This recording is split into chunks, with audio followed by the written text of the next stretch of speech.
Hey, welcome to Life in the Leadership Lane. I'm your host, Bruce Waller, where I get to talk to leaders that are making a difference in the workplace and in our communities. What did they do to get started and what are they doing to stay there? And today, oh my goodness, I have another special guest. Her name is Michelle Greenstreet.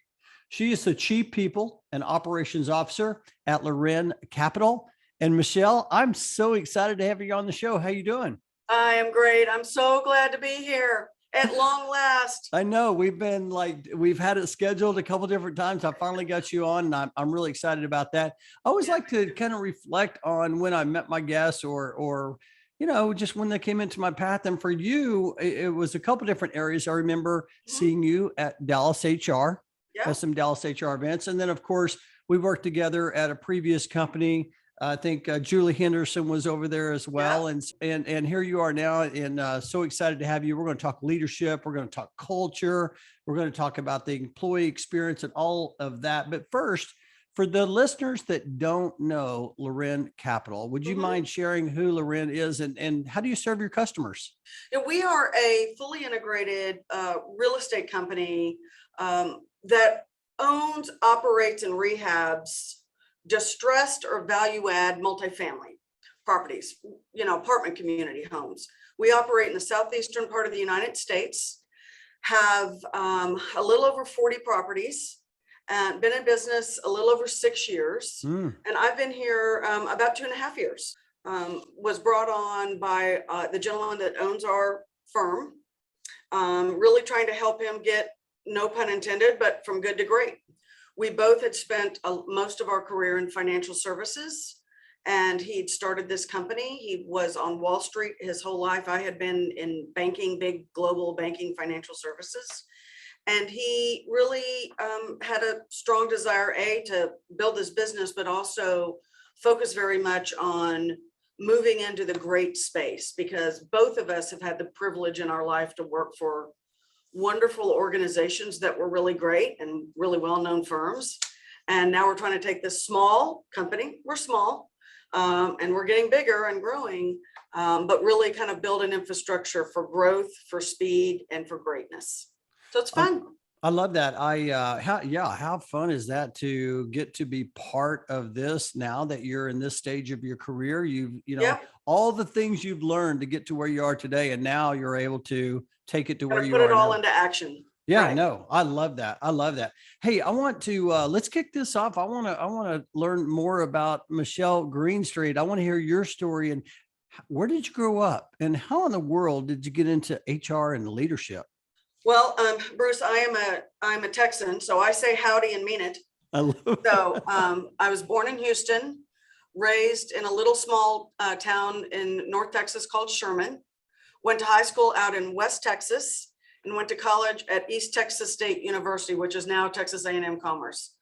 Other than living for a few years in New York and traveling around the world a number of different times for different employers, Dallas has been my home for over 30 years. And I am an absolutely accidental HR person. I was a psychology major, turned philosophy major, turned poli-sci major, that when I graduated college, I commuted. I had a non-traditional college experience. First couple of years were traditional, got married, had a baby, stayed home, then went back and finished my degree.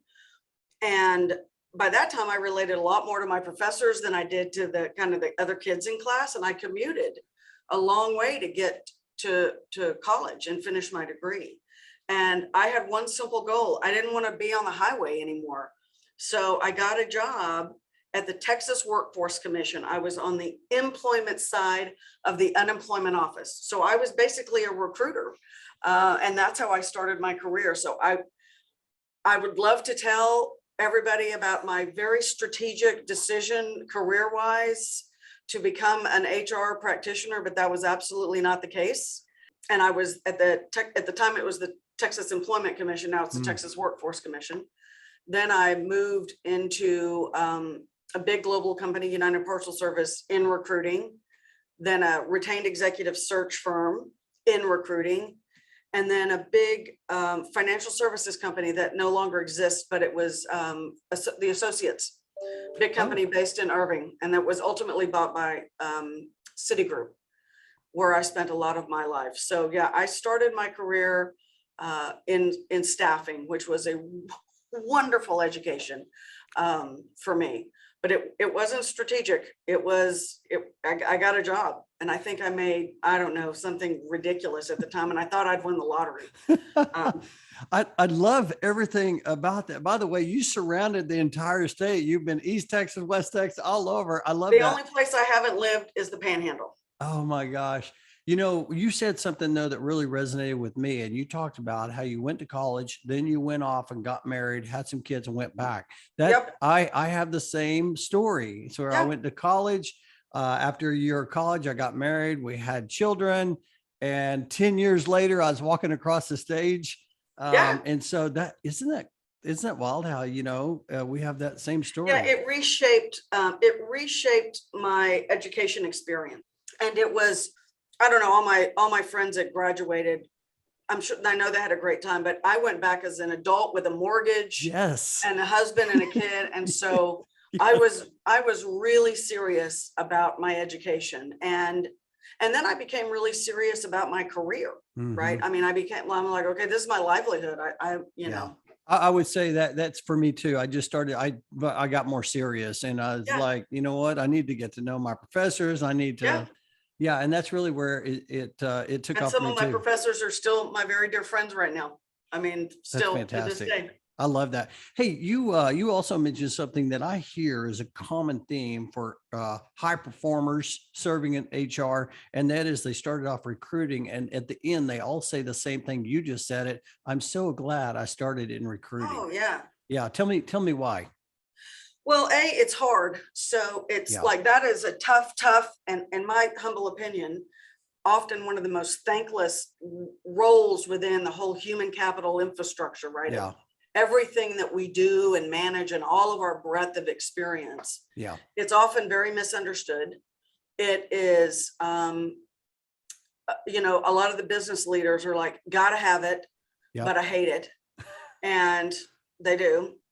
I will not name these names, but when I was very young and still sort of starting out in my career, a lot of the senior HR people called it kind of the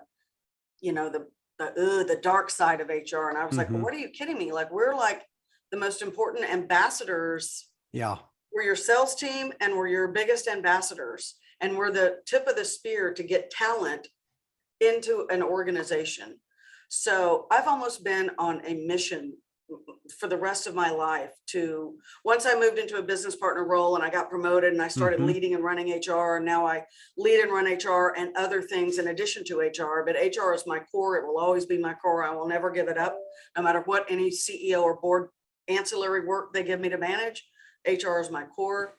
But I always have a real sweet spot for the talent acquisition folks, because it's hard work. And when it's done right, it's a game changer for organizations, right, that have those really great TA folks that can help make or break a company as the talent's coming in the door.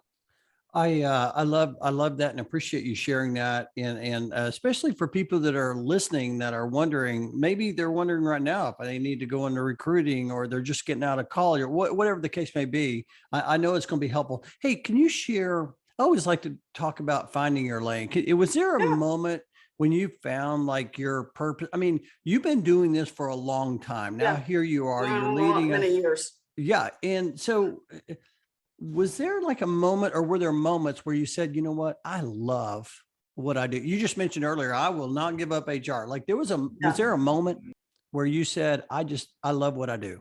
I have to say it was probably in the early days of Citi when I became a business partner and started running HR for some of their divisions. Okay. And it was the heyday of Citi was the most profitable company in the world at the time.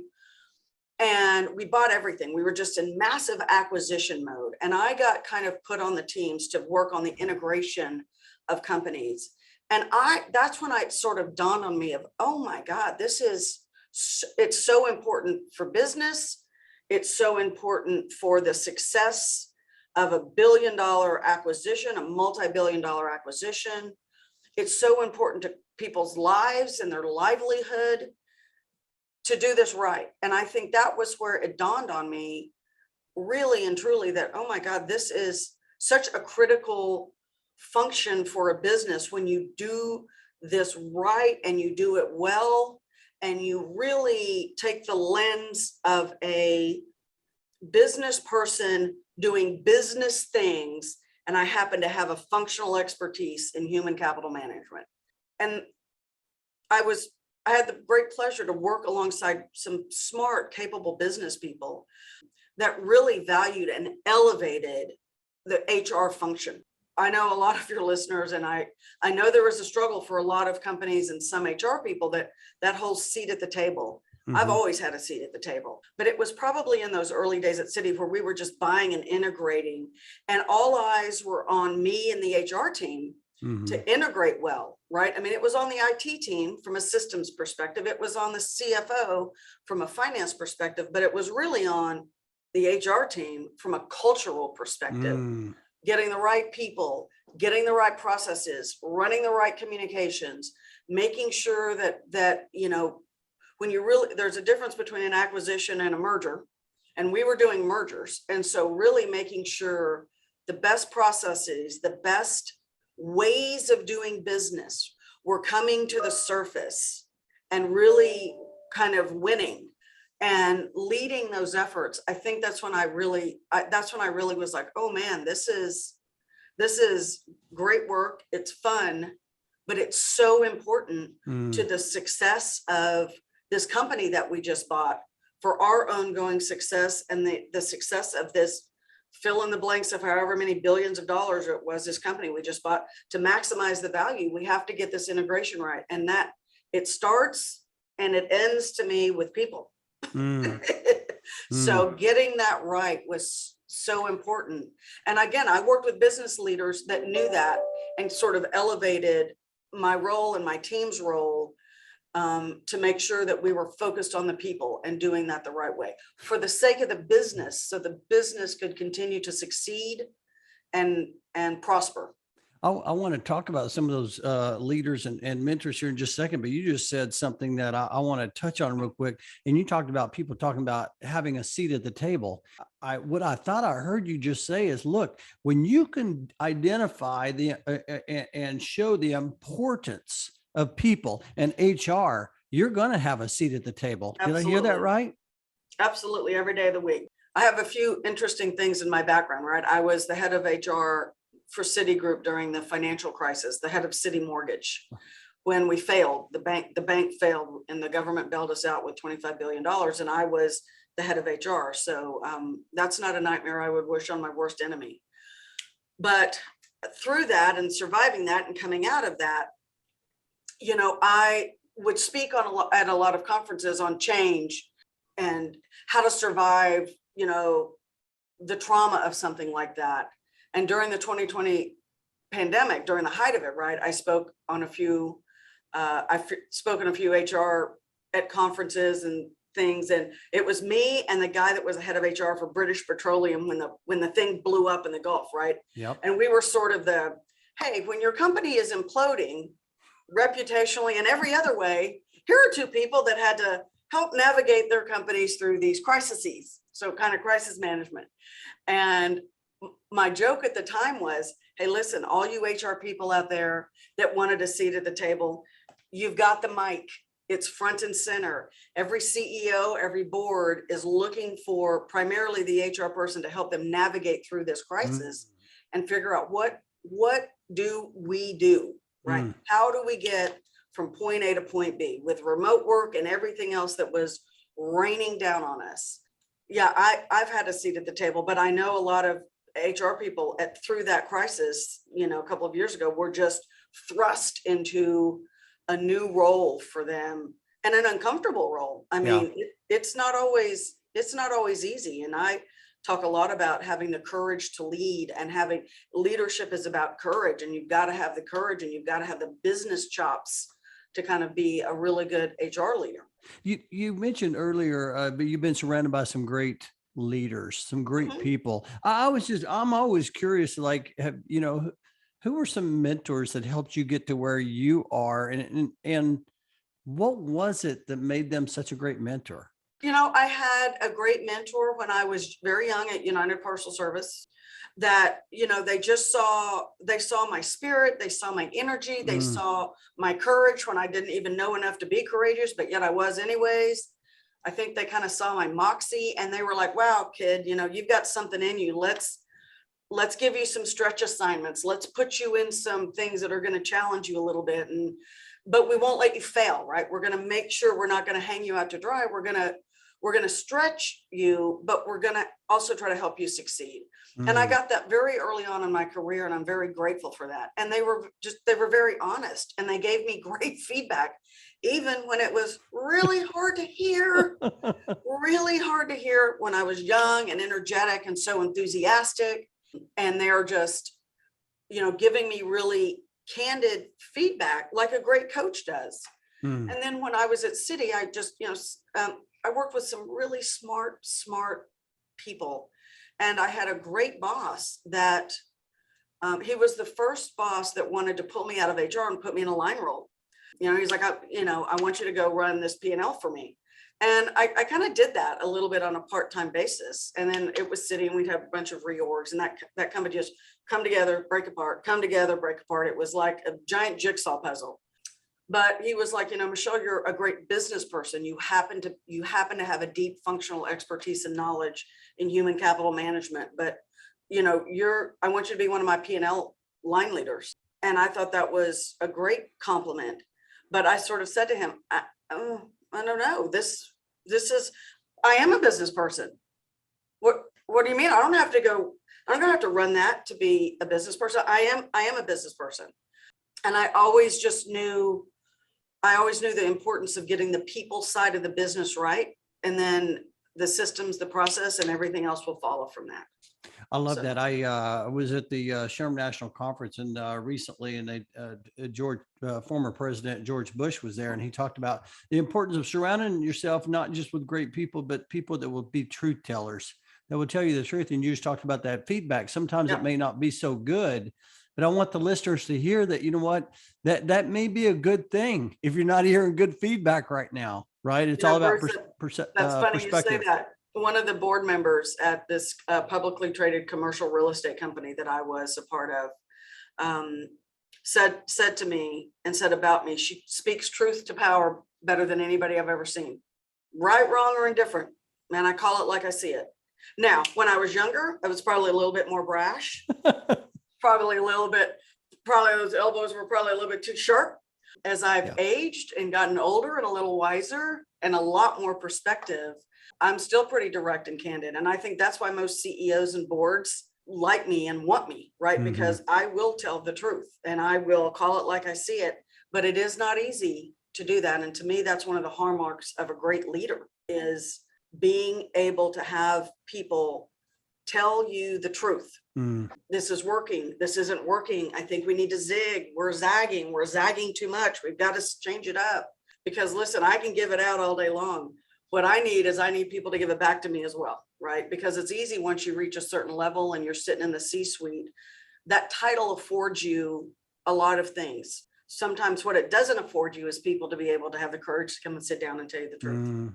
Yeah. And I see that often. It's like, I talk to people often that say, I just want to say this. I'm like, well, just say that. And they're like, well, because of the personality, I'm like, that's where you find out if you want to stay or if you need to go, right? How that's taking, right? How do you think it's so challenging for people to share candid feedback with their leadership? What I tell people that work for me, my HR team and other departments that I manage, is I said, listen, sometimes you got to work like you don't need the money.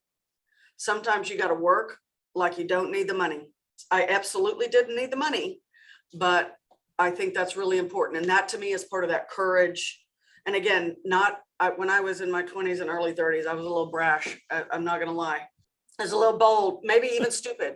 But sometimes you really have to have the courage to work and say the things that need to be said, and the consequences be what they may. And so I tell people, and the way I sum it up is, you got to work like you don't need the money. And that's what I say. I do that every day when I come in here.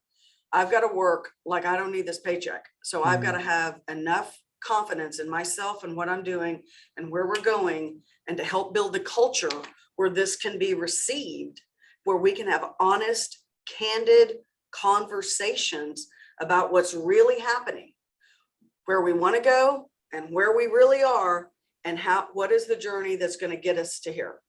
I appreciate you sharing that. I know there's a lot of people listening right now that appreciate that or are taking notes. I was thinking about me and someone else were talking about, I was in operations for the first 10 years, then I moved over to the sales and marketing side. And whenever I really found my lane is whenever I stopped selling, I just started serving. And I served as if, hey, look, if it doesn't work out, I don't need that. Right. So it's almost the same thing. Work like Yeah. you don't need the money. And so I Yeah. love what you just shared there. Hey, let me ask you this. I want to talk leadership here with you. I mean, you're talking some leadership now. You're talking about courage. I always like to ask my guests, if someone said, hey, what is leadership to you? There's so many different ways to define it, but there's so many different ways to lead and have success. How would you respond to that? If someone says, hey, Michelle, what's leadership to you? Leadership to me, really, I view myself as kind of the head coach and the head cheerleader, right? My job, I really view my job, especially at this point in my life and my career, is I hire really smart people around me. And then my job is I take the machete and I cut down the jungle so that the people behind me have a clear path to go do what they need to do. And that is my job, to make room for them to work their magic in what they're doing and not get in their way, and help guide them and direct them, challenge them, motivate them, and inspire them. And that is my job as a leader and as a business person, by the way, and as a C-suite executive. I got to tell you, I have chills. That's very inspiring as I hear you share that. And I know that your team probably appreciates that more than ever. Hey, let me ask you this. One of the things I noticed that you're really, really great at is that's building culture. Yep. And so as you talk about like clearing the path here, that's kind of part of it. If for those listening that say, hey, you know what, we've had a tough couple of years, maybe, we've got to get back to building culture the way it needs to be. How have you been able to build culture in your, as a leader? Well, look, culture for me is how you think, behave, act. Oh man, I won't go on a rant here about how my disdain for things that are posted on people's walls and boards, because when you miss the behaviors and where you don't get people's hearts and minds in the right direction, moving with you. Look, you got to have a strategy. Yep. You got to know where you're going as a business. You have to be very, very, very intentional when you are working on culture initiatives, right? It is not accidental. And here's the other thing. Everybody has a culture. Culture happens whether you do it or don't do it, because it is how you behave and how you think and how you act. So you've got one, whether you're intentional about it or not. So for me, the best work that I've been able to do on that front is be very intentional at a senior level with the CEO and the leadership team. And again, culture is the best things I've done is set the intention and build the roadmap, but then turn it over to the employees that are the heartbeat and the engine of the company that goes. And again, clear that path and give them the tools, the guardrails, the bumper rails to go, but then turn a lot of the culture work over to the employees, because to me, it works at the grassroots level. The tone is set at the top, but it also has to be managed, worked, and really kind of cultivated organically within the organization from the line leaders. It can't just be top down. That just doesn't work. That's not effective that I've seen. I really resonate with what you're talking about, because my parents own the bowling center. And whenever they have children come in, they put up the bumpers on the lanes. So when the ball, so it doesn't go in the gutter, it hits that bumper and it just keeps it on the lane. And as you talk about that, that's what you're doing. You're providing the resources, the bumpers to help them stay on track, right? Yeah, exactly. We're working on, Lurin is still a relatively young company. And we're working right now on defining behavioral anchors that are tied to our values. So we have values, and the company has had values since its inception. Okay. But what we didn't have is behavioral anchors. Like, how do you behave? Well, what does this mean? Like, what are you supposed to do? So I've assembled a cross-functional group of employees. I facilitate the discussion, but they go in their work groups and come back and work on behaviors tied to these things. And this isn't an executive team doing this. This isn't even the next level down from the executive team. These are the people that are making the engine go at Lurin, that are telling us, well, here's what this value means to me. And I'm like, well, then how does that show up on a property? Or how does that show up with our construction group? Or how does that show up with somebody in our supply chain division? Or what does that look like here at our corporate office? You define that for me. I think I know what it is, but I'm not going to tell you, and I'm not going to write it. You do it every day. So you come and tell us. And so that work is going on right now with our employees. And they're just like, wow, you guys are, I'm like, I'm giving you the pen. You tell me what this behavior looks like. How does this come alive? When we talk about being a team spirited company, what does that mean? Like, you tell me. And so they're working on that. And so for me, that's where the magic happens, right? Where you give the employees that make your company go and hum and sing and be successful, you give them a seat at the table to help you define that. I love that. And I think a lot of companies have a challenge with that because it's such a long process, right? Because it's not like they're going to come back and say, okay, here's what we got. And you say, okay, let's go. Yeah. There's going to be more questions. And I love how you talk about, well, what do our people on the ground think about that? What do our, field people think about that, et cetera. And I love all of that. And more importantly, I love how you're like, well, let's not assume everybody knows what team spirited means. Yeah, no, absolutely not. And it means different things to different division, and it shows up differently in our apartment communities for our really hardworking property management staff that deals with our tenants, right? That's our client, our tenants, versus our construction crew that's dealing with our third-party construction crews helping do the rehab, right? So it means different things to different constituent groups and stakeholder groups from their lens. And so I just try not to assume that sitting here in these hallowed halls at the corporate headquarters, I've got the answers. Hey, let me ask you a question as we talk about that, because you're including this is an inclusive culture. You're including your team members in the process of whatever you're doing.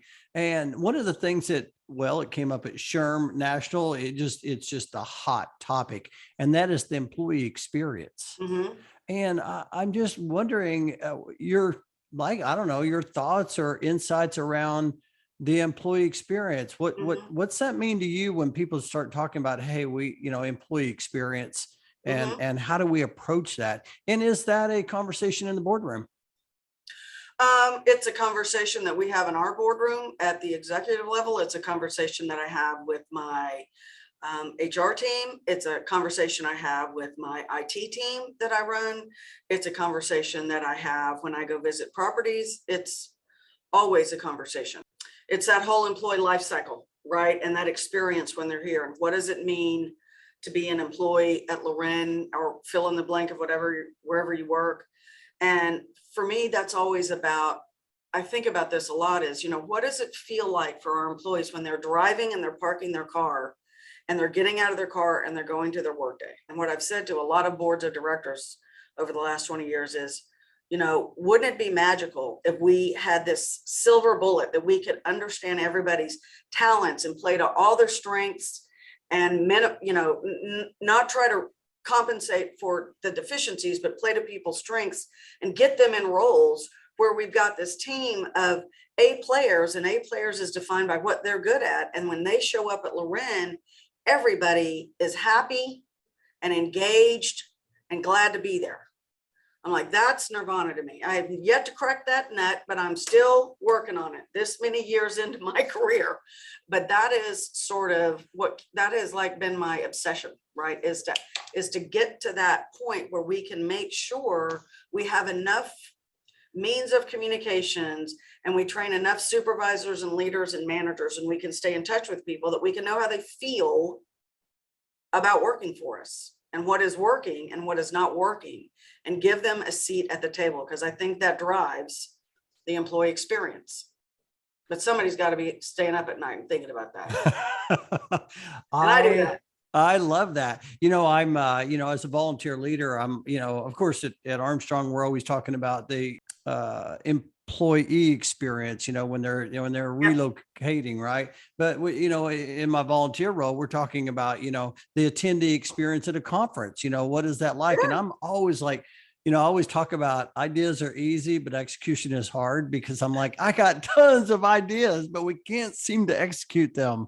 You got it. And it's hard. And when you're talking about bigger companies or Yeah. distributed workforce like Yeah. ours and many others, right, where you have a hub and spoke model, the farther you are away, the harder that is to try to make sure that same experience is happening, from the talent acquisition to the onboarding to the training to, performance management, to tactical training on how to do your job, systems training on how to use the systems. I mean, yeah, that is a lot. We spend a lot of time talking about that. And Bruce, I'll be honest, I've spent a lot of time in my career talking about that, right? From just making people sure they have the tools and resources to do their job. Do they know the software? Do they know how to do their job? How do they flag, thoughts and ideas on how to do things better? I mean, I always want to hear from, kind of the employees on the ground of how do we make this place better? I sit up here. I don't have those answers. And by the way, I'm not doing that job. So right. I need to get to the people that are doing the job. Yeah. And you probably, because of of course, the pandemic a couple of years ago, travel was not happening, but now all of a sudden, you're able to get out. Are you one that gets out in the field much, or how do you walk through the crowd? Yeah. I'll be candid. I don't get out as much as I need to. I mean, we have been in such growth mode at this company. It is like rocket fuel has been replaced by gasoline in our tank. And so I don't get out as much as I need and want to and have in the past. And because I build relationships, right? I mean, for me, it's about building relationships. And I just don't want to be some face on a screen at a town hall or a memo that comes out, right? I like to get to know people and understand kind of what makes them tick and how they're doing out there, right? And what can we do? I mean, so I don't do that as much as I've committed to doing that a little bit more. We've got this company now. We've really got a nice infrastructure where we can acquire the properties at the pace that we need to acquire them. And that's pretty, we bought 24 properties last year. We're probably going to be on track to buy 30 to 35 this year. That's a lot of growth for us. Those are little mini acquisitions. And then I've been building my teams here. Well, and then also with you just including your team members on some of the initiatives that you're doing, that's huge. Hey, I'm curious. And I like to get cross-functional groups together that don't normally work together. So that's really important for me to make sure that some of the initiatives that are coming out of the corporate headquarters, that there's a nice cross-functional group of people that they get a say and that they get to work with people they would otherwise never know and never meet and probably never work together. I talk to people all the time. If you want to talk about building culture, that's one of the areas that helps as well, right? I would love to see, like, even in our organization, customer service back there, working in operations, and operations working up in accounting, Right. and just continuing to like understand the big picture and how you impact someone else's work.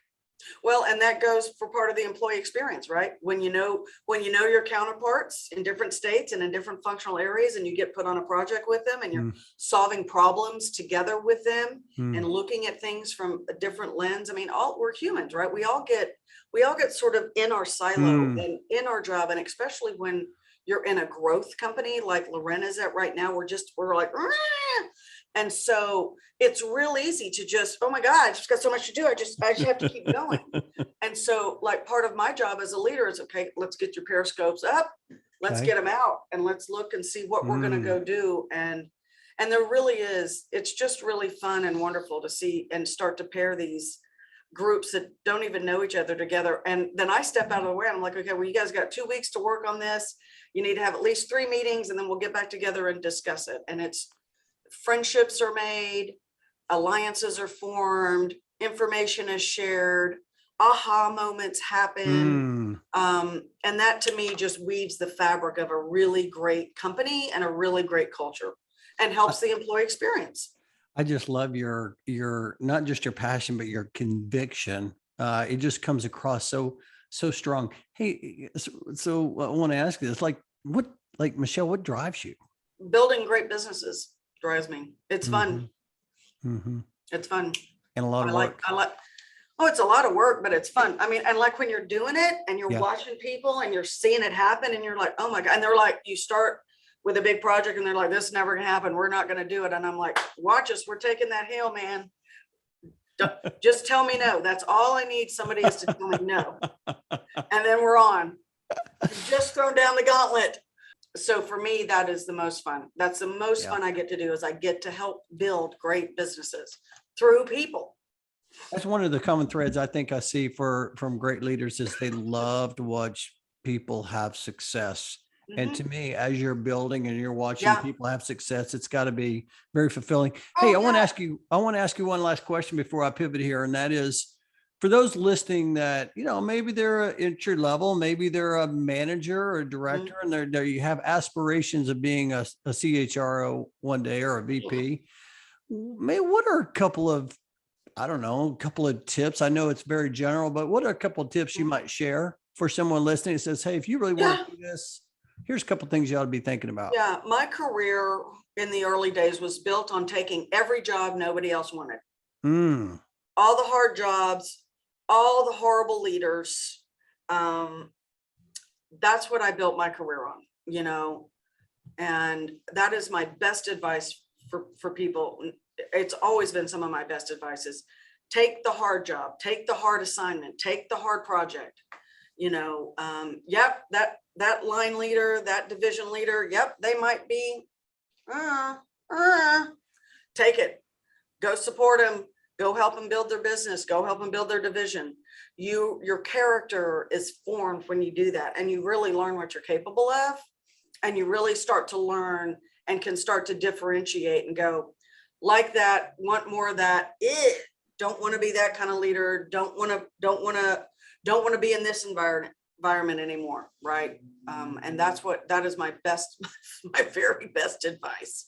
Oh, I love that. I love every bit of that, and I appreciate you sharing that. And I told you time was going to absolutely fly by in our interview, and so I want to shift to the last part of the show, and that's called it's time to accelerate. I want to ask you a few fun facts. Okay. Would you rather read a book or listen to a podcast? Books all day. I read every single night of my life, Bruce. Every night. Oh my gosh, I did. Okay.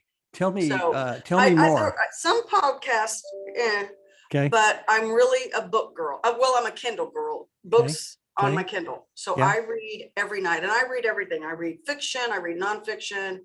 If we were at home, you would see this massive library I have books on leadership and change management. I do book clubs here at the office. So I'm all about the books, right? I'm just sort of a lifelong learner, and it's how I unwind. It's how I relax, and it's how I continue to learn. That's fantastic. That's inspiring to me. I love to read as well. I listen to podcasts and I read books, but I probably read more books than listen to podcasts. But I will tell you, I did a survey, and continuous learning. Like I did a survey with CEOs. It was a few years ago for my blog, and continuous learning was number one with all of them. Yeah. You just got to keep learning. Yeah. I love that. Hey, outside of like all the stuff you do, you work a lot but what energizes you outside of work? I'm happily married. I have 3 beautiful grown children that have their kids. And so our grandkids are the absolute light of my life. The best. Goodness gracious, they are so much better than raising kids. It is so much more fun. It is so much more fun than raising children, those grandkids. And we tell our children that. So I'm not divulging family secrets here.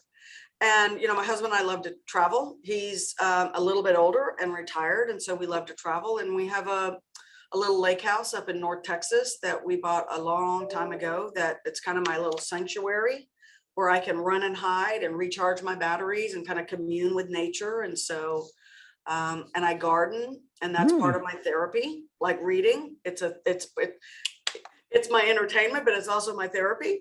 And so I love to garden. And then, I'm pretty social. So I have a really rich network of friends, and I'm in different groups network groups that I belong to, but then also just a group of really great friends that just, we travel together and we take trips together. And so that's kind of what my life is about. But number one is those grandkids. Oh my goodness. Me too. I'm right there with you. I love that. Okay. This is my last question of the show. This is probably my favorite question, Michelle.